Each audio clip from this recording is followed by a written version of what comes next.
Ce drapeau que vous voyez hissé sur un parlement en flammes, C'est le drapeau de l'équipage au chapeau de paille. véritable emblème des protagonistes du manga One Piece, une œuvre qui repose sur une confrontation permanente entre un gouvernement mondial corrompu qui commet à la fois génocide, esclavagisme, ségrégation, et de l'autre côté, des individus prêts à devenir des hors-la-loi, des pirates, des révolutionnaires, pour conquérir la seule valeur qui compte à leurs yeux, la liberté. Mais ce qui n'était qu'un simple drapeau est devenu par la force des choses omniprésent dans notre monde. Le Chili en 2019, la Thaïlande en 2020, la Birmanie en 2021 et même la France en 2023. Le drapeau au chapeau de paille est donc devenu bien plus qu'un simple croquis, et vous et moi, nous allons découvrir comment ce drapeau, bien qu'issu d'une œuvre de fiction, Deviendra un symbole de liberté et un véritable emblème d'espoir.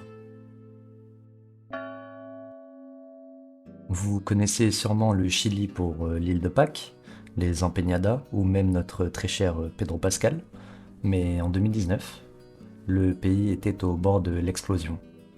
Et tout ça pour un ticket de métro, plus précisément pour l'augmentation de son prix.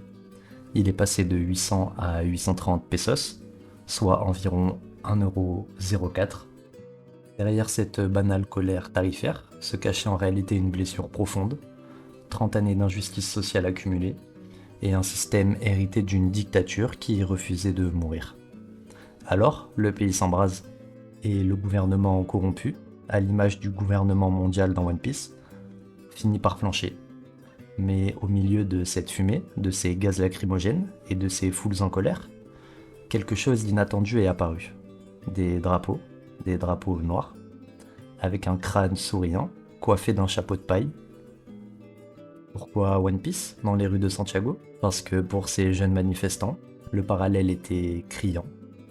D'un côté, un gouvernement qu'ils voyaient comme oppressif, corrompu, indifférent à la souffrance du peuple, exactement comme le gouvernement mondial dans le manga.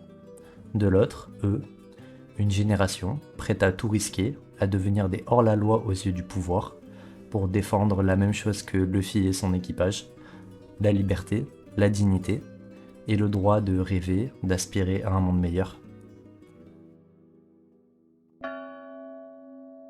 Pour la Thaïlande en 2020, la Birmanie en 2021 et la France en 2023, vous l'avez compris, le schéma est le même.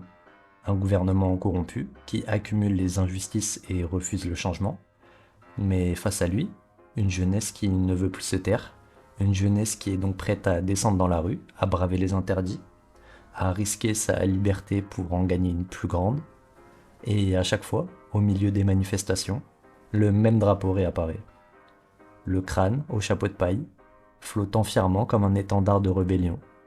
En Thaïlande contre un système qui étouffe les voix, en Birmanie face à la répression militaire brutale, en France lors des grands mouvements sociaux.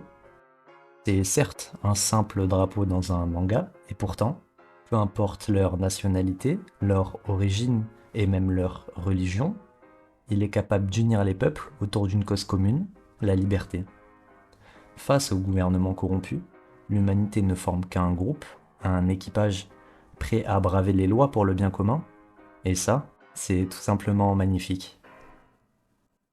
Si cette histoire vous a plu, alors n'hésitez pas à liker la vidéo, à vous abonner à la chaîne.